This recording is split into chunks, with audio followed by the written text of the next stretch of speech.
শীত মৌসুমে বাজারে সব ধরনের সবজির সরবরাহ বেড়েছে, এতে কমতে শুরু করেছে দাম। তবে রাজধানীতে খুচরা বাজারে দু একটি সবজির দাম কেজি প্রতি 30 টাকা হলেও বেশিরভাগ সবজি 50 থেকে 80 টাকায় বিক্রি হচ্ছে। পাশাপাশি কিছু সবজির দাম এখনো 100 টাকার উপরে বিক্রি হচ্ছে।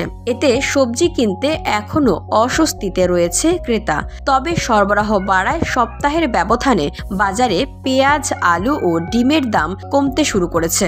শুক্রবার রাজধানীর কয়েকটি খুচরা বাজারে ঘুরে ক্রেতা ও বিক্রেতাদের সঙ্গে কথা বলে এমন তথ্য জানা গেছে।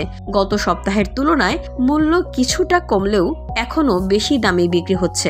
বাজারে সরবরাহ থাকলেও বিক্রেতারা বাড়তি দর হাঁকাচ্ছেন। দিন যত যাবে সবজির দাম তত কমবে। গত সপ্তাহের তুলনায় কেজি প্রতি 10 থেকে 20 টাকা কমেছে। তবে পাইকারি আড়তে দাম এখনো বেশি, যে কারণে খুচরায় বিক্রিও করতে হচ্ছে বাড়তি দামে।